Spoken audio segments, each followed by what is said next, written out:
আসসালামু আলাইকুম, সবাইকে স্বাগতম জানাচ্ছি আজকের এই ক্লাসে। আজকে আমরা একটা গুরুত্বপূর্ণ বিষয় নিয়ে আলোচনা করব, সেটা হলো এক কি মৌলিক সংখ্যা কিনা। এটা সচরাচর আমাদের সবারই কনফিউশনের সৃষ্টি হয় এক মৌলিক সংখ্যা নিয়ে। যখন মৌলিক সংখ্যা বের করতে বলা হয় সবাই আমরা কিন্তু এককে ধরে নিই এক একটা মৌলিক সংখ্যা। তো কোনো সংখ্যা মৌলিক না যৌগিক এটা বের করতে হলে আমাদেরকে সেই সংখ্যা সম্পর্কে জানতে হবে, মানে মৌলিক সংখ্যার ডেফিনেশন বা মৌলিক সংখ্যা সম্পর্কে আমাদেরকে বুঝতে হবে। তো আমি বোঝার জন্য আমার এই ক্লাসটাই যথেষ্ট। আপনারা শুধু মনোযোগ দিয়ে ক্লাসগুলো আপনারা শুনবেন, তাহলে বুঝতে পারবেন যে এক মৌলিক সংখ্যা কিনা।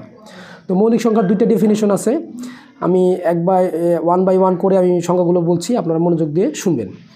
তো মৌলিক সংখ্যার ইংলিশ হলো প্রাইম নাম্বার, এটাকে বলে প্রাইম নাম্বার। প্রাইম নাম্বার মানে মৌলিক সংখ্যা। তাহলে প্রথম সংখ্যাটা আমি বলি। প্রথম সংখ্যাটা হলো মৌলিক সংখ্যার হলো সেই সকল স্বাভাবিক সংখ্যা। আমি আবার রিপিট করছি, মৌলিক সংখ্যা হলো সেই সকল স্বাভাবিক সংখ্যা। তাহলে স্বাভাবিক মানে হলো এইভাবে লেখে স্বাভাবিক সংখ্যা, এটার ইংলিশ হলো ন্যাচারাল নাম্বার। তো ন্যাচারাল নাম্বার মানে কি? স্বাভাবিক সংখ্যা। তাহলে স্বাভাবিক সংখ্যাগুলো কি কি? স্বাভাবিক সংখ্যাগুলো হলো সকল ধনাত্মক পূর্ণ সংখ্যা। সকল ধনাত্মক, তো আমরা জানি যে ধনাত্মক পূর্ণ সংখ্যাগুলো কোনগুলো? ধনাত্মক পূর্ণ সংখ্যাগুলো হলো আমাদের 1, 2, 3, 4, 5, 6, 7, 8, 9 এগুলো হলো। তো আমার ন্যাচারাল নাম্বারকে আমরা n দ্বারা যদি প্রকাশ করি, তাহলে n এর মধ্যে আমার আসবে 1, 2, 3, 4, এইভাবে যত পূর্ণ সংখ্যা আছে এই সকল পূর্ণ সংখ্যা হলো আমাদের স্বাভাবিক সংখ্যা। তার মানে বলছে যে মৌলিক সংখ্যা অবশ্যই এই স্বাভাবিক সংখ্যার মধ্য থেকে হবে। মানে 1 হতে পারে, এটা 2 হতে পারে, এটা 3 হতে পারে, এটা 4 হতে পারে, এটা 5 হতে পারে, এটা 6 হতে পারে। এখান থেকে আমাদেরকে আইডেন্টিফাই করতে হবে যে কোনগুলো মৌলিক সংখ্যা। তবে এটা শিওর যে সকল ধনাত্মক পূর্ণ সংখ্যার মধ্য থেকেই হবে, মানে এগুলোকে স্বাভাবিক সংখ্যা বলে। তার মানে -1, -2, -3, 0 এগুলো এর মধ্যে আসবেই না। আমাদেরকে শুরুই করতে হবে, মাথার মধ্যে আনতে হবে মৌলিক সংখ্যা 1 থেকে শুরু করে সকল ধনাত্মক পূর্ণ সংখ্যার জন্য আমাদের এটা প্রযোজ্য হবে। আচ্ছা, এখন মৌলিক সংখ্যার প্রথম যে সংজ্ঞা সেটা হলো, মৌলিক সংখ্যা হলো সেই সকল সংখ্যা যেগুলোকে এক এবং ওই সংখ্যা ছাড়া অন্য কোনো সংখ্যা দিয়ে নিঃশেষে বিভাজ্য হবে না। নিঃশেষে বিভাজ্য মানে আমরা একটা জিনিস ভাগ করলে কোনো ভাগশেষ থাকবে না, মানে ভাগফলটা হবে পূর্ণ সংখ্যা। যেমন আমাদের স্বাভাবিক সংখ্যার মধ্যে একটা সংখ্যা হলো আমাদের 6 একটা আমাদের স্বাভাবিক সংখ্যা। তাহলে আমরা চেক করি যে 6 কি মৌলিক সংখ্যা কিনা।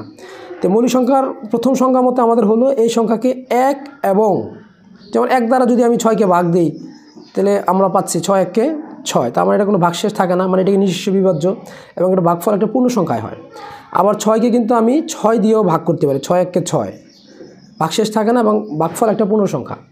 তার মানে ওই সংখ্যা এবং 6 ছাড়া অন্য কোনো সংখ্যা দিয়ে যদি ভাগ না করা যায় নিঃশেষে, তাহলে আমরা বলতে পারবো এটা একটা মৌলিক সংখ্যা। কিন্তু 6কে 2 দ্বারা কিন্তু আমরা ভাগ করতে পারি, 3 দুগুণে 6, যার ফলে ভাগশেষ থাকে না এবং একটা ভাগফল একটা পূর্ণ সংখ্যা হয়। আবার 3 দ্বারাও ভাগ করা যায় 6কে, 3 দুগুণে 6, তার মানে ভাগফল থাকে না এবং ভাগশেষ থাকে না, ভাগফল একটি পূর্ণ সংখ্যা। তার মানে 6কে আমরা 4টা জিনিস দিয়ে ভাগ করতে পারি, 1, 2, 3 এবং 6, 4টা সংখ্যা দিয়ে আমরা নিঃশেষে বিভাজ্য করতে পারি। তো নিঃশেষে বিভাজ্য করলে আমরা বলছিলাম যে সংখ্যাটা কি, যে 1 এবং ওই সংখ্যা ছাড়া অন্য কোনো সংখ্যা দ্বারা এটাকে নিঃশেষে ভাগ করা যাবে না। যেহেতু আমরা 1 এবং ওই সংখ্যা মানে 6 ছাড়াও আমরা 2 এবং 3 দিয়ে ভাগ করতে পারি, তাই আমরা বলতে পারবো না যে 6 একটি মৌলিক সংখ্যা। তো 6 মৌলিক সংখ্যা শর্ত মতে এটা পড়ে না, কারণ 1 এবং 6 ছাড়াও আমাদের আরও 2টা বিভাজক আছে যেটাকে দ্বারা আমি নিঃশেষে ভাগ করতে পারি। আর এই যে বিভাজকগুলো আমরা পেয়েছি এগুলোকে বলে গুণনীয়ক বা ইংলিশে বলে ফ্যাক্টর। তার মানে সংখ্যা অনুযায়ী একটা মৌলিক সংখ্যার 2টা বিভাজক থাকবে, 1 এবং ওই সংখ্যা 2টা বিভাজক থাকতে হবে। যেমন 5 কি একটা মৌলিক সংখ্যা? হ্যাঁ, 5কে আমি 1 এবং ওই সংখ্যা বলতে 5, মানে নিজেকে তো নিজের সংখ্যা দিয়ে ভাগ করা যায় এবং 1 দ্বারা ভাগ করা যায়। তো 1 এবং 5 ছাড়া কিন্তু অন্য কোনো সংখ্যা দিয়ে আমরা ভাগ করতে পারি না। তার মানে 5-এর গুণনীয়ক বা বিভাজক হলো 2টা, 1 এবং 5। তো যেহেতু 1 এবং 5 ছাড়া অন্য কোনো সংখ্যা নেই, সো আমরা বলতে পারি 5 একটা মৌলিক সংখ্যা। এখন আমাদের শর্ত ছিল, মানে প্রশ্ন ছিল যেটা, যে 1 কি মৌলিক সংখ্যা কিনা। এখন 1-এর একের কি দুইটা বিভাজক পাই আমরা? আমাদের ছিল যে প্রত্যেকটা স্বাভাবিক সংখ্যারই দুইটা সর্বোচ্চ দুইটা বিভাজক থাকতে হবে। এখন একের বিভাজক কিন্তু মাত্র একটাই, এক নিজেই একটা। যেহেতু এর দুইটা বিভাজক পাওয়া যায় না, শুধু একটাই বিভাজক, সেহেতু এককে আমরা মৌলিক সংখ্যা বলতে পারি না। এটা হলো একটা শর্ত, যে দুইটা বিভাজক থাকবে না বা দুইটা গুণনীয়ক থাকবে না, একটা মাত্র থাকতেছে, এই জন্যে এক হলো মৌলিক সংখ্যা না। মৌলিক সংখ্যা হওয়ার শর্তই হলো দুইটা, সর্বোচ্চ দুইটা। সর্বোচ্চ দুইটা বলতে দুইটাই থাকতে হবে, মানে সর্বোচ্চ এবং সর্বনিম্ন যাই অসুখ আমাদেরকে এই দুইটার বাইরে, কমনা বিষয় না, আমাকে মিনিমাম দুইটা এবং সর্বোচ্চ দুইটা, মানে এক কথায় এর দুইটা বিভাজক থাকবে। সর্বোচ্চ সর্বনিম্ন বলে কোনো কথা নেই, এর দুইটাই বিভাজক থাকবে। কিন্তু একের বিভাজক পেয়েছি মাত্র আমি একটা, গুণনীয়ক একটাই। যেমন 7-এর গুণনীয়ক বা বিভাজক কয়টা? দুইটা, 1 এবং 7। কিন্তু একের একটাই বিভাজক বা একের একটাই গুণনীয়ক। অতএব মৌলিক সংখ্যার সংজ্ঞা মতে যেহেতু এর দুইটা বিভাজক নেই, দুইটা গুণনীয়ক নেই, সেহেতু এক একটা মৌলিক সংখ্যা না। কিন্তু এটাকে আমরা কিন্তু আরেকভাবে সংজ্ঞায়িত করতে পারি। সেই সংখ্যাটা হলো যে এরকম, যে এক থেকে বড় স্বাভাবিক সংখ্যা, এক থেকে বড় স্বাভাবিক সংখ্যা হলো 2, 3, এগুলো হলো আমাদের এক থেকে বড় স্বাভাবিক সংখ্যা। 2, 3 এগুলো হলো আমাদের এক থেকে বড়।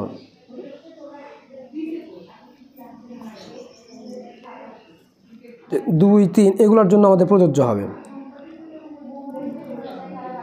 সো 2, 3 এক থেকে বড় স্বাভাবিক সংখ্যাগুলো আসতেছে 2, 3, 4, 5, 6। তাহলে এক থেকে বড় স্বাভাবিক সংখ্যা শুরু 2 থেকে, তার মানে এক কিন্তু এখানে বাদ যাচ্ছে, অতএব এক মৌলিক সংখ্যার মধ্যেই পড়ে না। অতএব আমাদের যে সেকেন্ড যে ডেফিনেশন, যে এক থেকে বড় স্বাভাবিক সংখ্যার মধ্য থেকে, এক থেকে বড় স্বাভাবিক সংখ্যার মধ্য থেকে আমাদেরকে চেক করতে হবে যে এর মধ্যে আমাদের মৌলিক সংখ্যা আছে কি না। তাহলে প্রথম সংজ্ঞায় ছিল আমাদের দুইটা গুণনীয়ক থাকতে হবে, আর পরেরটাও দুইটা গুণনীয়ক থাকতে হবে, কিন্তু প্রথম শর্তই হলো এক থেকে বড় স্বাভাবিক সংখ্যা। অতএব এক থেকে বড় যেহেতু 2 থেকে শুরু হয়, অতএব এক এখানে মৌলিক সংখ্যা হওয়ার কোনো চান্সই নেই বা সুযোগই নেই। এবং মজার বিষয় হলো যত মৌলিক সংখ্যা আছে তার মধ্যে একমাত্র জোড় মৌলিক সংখ্যা হলো 2। তো অ্যান্সার হলো আমাদের 2। তো আমার মনে হয় আপনারা বুঝতে পেরেছেন। আশা করি ক্লাসগুলো যদি আরেকবার শুনেন টেনে টেনে আপনাদের কনফিউশন দূর হবে। এরপরে যদি কোনো কনফিউশন থেকে থাকে আমাদের ডেসক্রিপশনে বা কমেন্টসে লিখে দিবেন, ইনশাআল্লাহ চেষ্টা করব আরও ক্লিয়ারলি বোঝানোর জন্য। সে পর্যন্ত সবাই ভালো থাকুন, সুস্থ থাকুন, আল্লাহ হাফেজ।